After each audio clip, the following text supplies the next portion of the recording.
Good morning students. आज मैं आप लोगों को आपको 7 चैप्टर पढ़ाने जा रही हूँ जिसका नाम है आकांक्षी पुष्प। ठीक है, आकांक्षी पुष्प। आकांक्षी पुष्प का क्या अर्थ है बच्चों? जिस पुष्प की कोई इच्छा थी, उस पुष्प के बारे में हम इस चैप्टर में पढ़ेंगे। ठीक है, सबसे पहले इस चैप्टर को किसने लिखा है, किसने बताया है, इसके लेखक कौन है? तो इसके लेखक है खलील जिब्रान। ठीक है, जिन्होंने इस चैप्टर में यह बताया है कि पुष्प के माध्यम से बताने की कोशिश प्रयास किया है कि अल्प समय के लिए भी जीवन की महत्ता को प्राप्त करना जीवन की सबसे बड़ी उपलब्धि है। जीवन के महत्व को समझना छोटे समय के लिए भी जीवन में सबसे बड़ा क्या है? उपलब्धि है, एम है। ठीक है, एक सुंदर सुगंधित छोटा सा नीला फूल था जो नम्रता से अपने मित्रों के बीच रहता था और दूसरे फूलों के साथ एकांत बगीचे में प्रसन्न हो झूमता था। एक दिन प्रातः जबकि ओश की बूंदों ने उसकी पंखुड़ियों को संवारा था, उसने अपना सिर ऊपर उठाया और इधर उधर झांका। उसने देखा कि एक ऊंचा सुंदर गुलाब का फूल शान से खड़ा है और एक हरे रंग के हीरे पर जलती हुई मशाल के समान आकाश में स्थित है। छोटे फूल ने अपने होठों को खोला और कहा, इस सब फूलों में मैं कितना अभागा हूँ और इनके बीच मेरा कितना हीन अस्तित्व है, कितना छोटा अस्तित्व है। प्रकृति, क्योंकि वो फूल बहुत ही छोटा था, जो नीला फूल था वो बहुत ही छोटा था और गुलाब बाकी सारे बगीचे के फूल थे वो बहुत ही बड़े बड़े थे। प्रकृति ने मुझे छोटा और गरीब बनाया है। मैं पृथ्वी के अत्यंत निकट रहता हूँ और अपना सिर ऊंचे आकाश की ओर नहीं उठा सकता, ना अपने चेहरे को गुलाब की भांति सूर्य की ओर ही फेर सकता हूँ।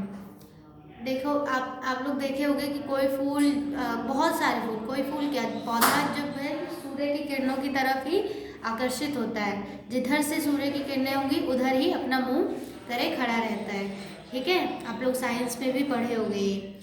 लेकिन जो ये नीला फूल था वो, अब कुछ फूल होते हैं जो सीधे खड़े रहते हैं बिल्कुल, ठीक है, वो इस तरीके से नहीं मुड़ते हैं, सूरज की रोशनी की तरफ नहीं मुड़ते हैं, वो से बिल्कुल सीधे खड़े रहते हैं क्योंकि छोटे फूल हैं। छोटे फूल अगर उनकी टहनियाँ क्या होती है, कमज़ोर होती है और अगर वो मुड़ेंगे तो वो टूट जाएंगे। ठीक है, तो कुछ फूल होते हैं जो सूर्य की किरणों की तरफ, जैसे सनफ्लावर हो गया, रोज़ हो गया, और भी जो फ्लावर है वो अपना जो मुंह होता है वो सूर्य की किरणों की तरफ ही रखता है। जब सूर्य उदय होता है तो वो पूर्व की तरफ रखता है और जब सूर्य अस्त होता है तो वो पश्चिम की तरफ अपना मुंह कर लेते हैं। लेकिन ये जो फूल था, नीला फूल, बहुत ही छोटा था, तो वो ये बोलने लग गया कि मैं अपना चेहरा ना तो गुलाब की भांति गुलाब की तरह सूर्य की ओर भी नहीं फेर सकता हूँ। गुलाब के फूल ने अपने पड़ोसी की बात सुनी। इस पर वह हंसा और बोला, तुम्हारी बातें कितनी विचित्र है। तुम भाग्यवान हो फिर भी अपने सौभाग्य को नहीं समझ पाते। प्रकृति ने तुम्हें सुगंध और सुंदरता दोनों प्रदान की है जो किसी और को नहीं दी। छोड़ो अपने इस विचारों को और संतोषी बनो, यानी कि इन विचारों को छोड़ो और जो है तुम्हारे पास उसी में खुश रहो, संतोषी बनो। याद रखो, जो छोटा बनकर रहता है वह ऊपर उठता है, जो अपने को बड़ा समझकर रहता है वह समाप्त हो जाता है। छोटे फूल ने कहा, तुम मुझे सांत्वना दे रहे हो इसीलिए कि तुम्हारे पास वह सब है जिसके लिए मैं लालायित हूँ। तुम यह जताकर कि तुम मुझसे बड़े हो, मुझे चिढ़ा रहे हो। एक भाग्यवान ही नसीहतें एक अभागे के लिए कितनी कष्टदायक होती है और दुर्बल को परामर्श देते समय बलवान कितना कठोर बन जाता है।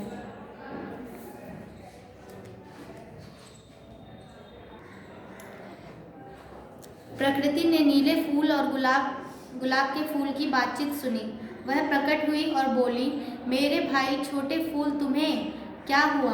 तुम तो अपने विचारों और कार्यों से सदा ही नम्र और मधुर रहे हो। क्या लोभ ने तुम्हारे हृदय में घर कर लिया है?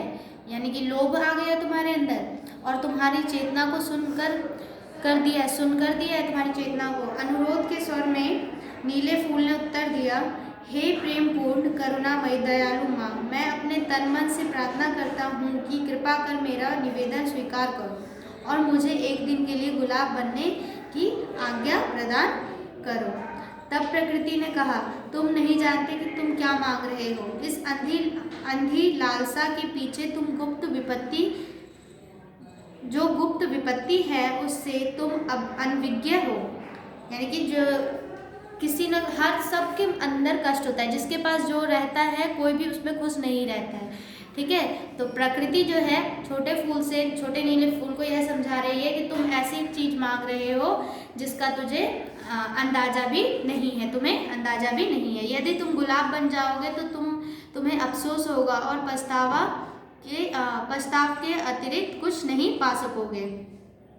पर नीले फूल ने जिद की, मुझे भी एक ऊंचा गुलाब का फूल बना दो, क्योंकि मैं गर्व से अपना सिर उठाना चाहता हूँ। यह मेरे भाग्य का दोष नहीं अपितु स्वयं मेरा कार्य होगा। प्रकृति ने यह कहते हुए आज्ञा दे दी, ये अनजान और विद्रोही छोटे फूल, मैं तुम्हारी प्रार्थना स्वीकार करूंगी, परंतु यदि उससे तुम पर विपत्ति टूट पड़े तो फिर तुम मुझसे शिकायत मत करना। और प्रकृति ने अपनी रहस्यपूर्ण जादू की उंगलियों को निकालकर फैलाया और नीले फूल की जड़ों को छू दिया। तुरंत वह बड़े गुलाब के आकार में बदल गया और बगीचे के सभी पुष्पों से ऊपर उठ गया। अचानक गहरे काले बादल आकाश में घिर आए और कुद्र हवा से आंधी के रूप में सारे वातावरण की शांति को छिन्न-भिन्न कर दिया।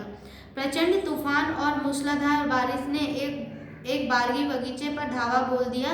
तूफान ने छोटे छोटे धरती से सटे पौधों को छोड़कर सभी अन्य पौधों को जड़ से उखाड़ दिया, शाखाओं को तोड़ दिया और ऊंचे पुष्प के तने को चीर दिया।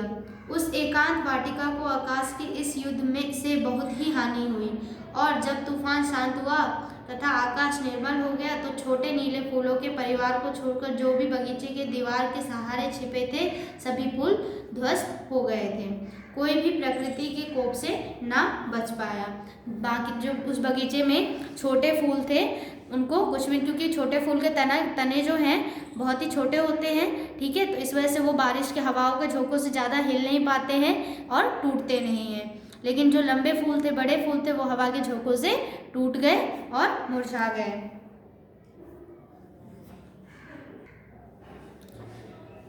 सिर उठाकर पेड़ पौधों की यह दुर्दशा देख नीले फूलों में से एक ने कहा, देखो तो तूफान ने अभिमानी पुष्पों की क्या गति बनाई है। दूसरा नीला पुष्प बोला, क्योंकि हम छोटे हैं तो पृथ्वी के समीप रहते हैं, अंततः हम दैवी क्रोध से सुरक्षित हैं। फिर तीसरा बोला, क्योंकि हम कद में छोटे हैं तूफान हम पर अधिकार पाने में असमर्थ रहता है।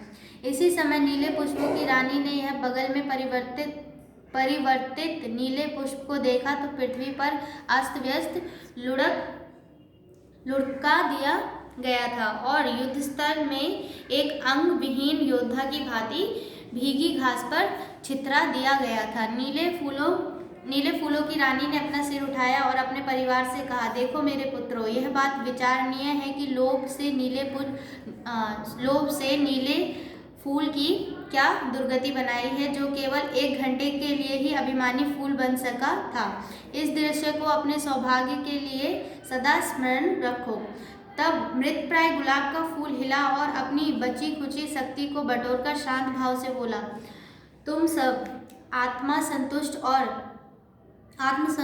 और निरअहंकारी मूर्ख हो। मुझे कभी तूफान से भय नहीं लगा। कल तक मैं भी संतोषी था और अपने जीवन से संतुष्ट था, परंतु अब आत्मसंतोष ही मेरे अस्तित्व और जीवन की उन्नति के बीच में दीवार बना हुआ था। वही मुझे दुर्बल, आलसी, शांत तथा मस्तिष्क को धैर्यवान बनाए हुए था। भय से पृथ्वी पर चिपटे रहकर मैं भी ऐसा ही जीवन व्यतीत कर सकता था जैसा तुम अब बिता रहे हो। मैं भी शीत की प्रतीक्षा कर सकता था कि वह मुझे बर्फ के कफन से ढक दे और मृत्यु को सौंप दे, जैसा कि सभी छोटे पुष्पों के साथ होता है। किंतु अब मैं प्रसन्न हूँ क्योंकि मैंने अपने हीन संसार के बाहर विश्व के रहस्यों को पहचान लिया है। यह एक ऐसा कार्य है जो तुमने कभी नहीं किया। मैं लोभ की उपेक्षा कर सकता हूँ जिसकी प्रकृति मुझसे कहीं ऊंची, परंतु जब मैंने रात्रि की नीरवता से में ध्यान से सुना कि लौकिक और परलौकिक तत्वों में बातचीत हो रही है, तो सत्ता मुझे ऊंचा स्थान प्राप्त करने की मेरे हृदय में लालसा उत्पन्न हुई। मैंने अनुभव किया कि तारों की गीत पाताल नहीं सुन सकता। तभी मैंने अपनी हीनता के विरुद्ध युद्ध आरंभ किया, उसी की याचना करने लगा, तो मेरा नहीं था। यहाँ तक कि मेरी विद्रोही भावना एक शक्ति के रूप में मेरी लालसापूर्ण इच्छा में परिणित हो गई। प्रकृति ने जो हमारे गंभीर स्वप्नों का प्रधान विषय है, जो इच्छाओं को पूर्ण करती है, मेरी प्रार्थना स्वीकार की और मुझे अपनी जादू की उंगलियों द्वारा एक गुलाब के रूप में परिवर्तित कर दिया। थोड़ी देर के लिए गुलाब खामोश हो गया और फिर अभिमान और सफलता मिश्रित क्षीण स्वर में बोला, मैं घंटे भर एक भय शानदार गुलाब की तरह रहा हूँ। कुछ देर के लिए मेरी सत्ता एक सम्राट के समान रही है। मैंने विश्व को गुलाब की दृष्टि से देखा है। मैंने नवमंडल को काना फूसी गुलाब के कानों से सुनी है और प्रकाश की तहों को गुलाब की पंखुड़ियों से छुआ है। क्या कोई है जिससे ऐसा सम्मान प्राप्त किया है? इस प्रकार कहकर उसने अपना सिर झुका लिया और घुटती हुई आवाज में हाँफते हाँफते बोला, मैं अब मर जाऊंगा, क्योंकि मेरी आत्मा ने अपने उद्देश्य की प्राप्ति कर ली है। अंत में मैंने अपने ज्ञान को अपनी जन जन की संकीर्णता के बाहर विश्व में वितरित कर दिया है। यही जीवन का उद्देश्य है, यही जीवन के अस्तित्व का रहस्य है। तब गुलाब फड़फड़ाने लगा। उसने शनै शनै अपनी पंखुड़ियों को समेटा और होठों पर एक स्वर्गीय मुस्कान के साथ अंतिम सांस ली। अपने जीवन की आशाओं और ध्येय की पूर्ति की मुस्कान एक ईश्वरीय मुस्कान है। तो इस चैप्टर में यही समझाने की कोशिश की गई कि हमारे पास जो भी होता है, हमें भगवान जैसा भी बनाकर भेजता है, हमें उसी में खुश रहना चाहिए और कभी भी अपने से ऊंचे लोगों को देखकर उनके जैसा बनने की इच्छा नहीं करनी चाहिए कि हमें जो मिला हमें उसी में खुश रहना चाहिए।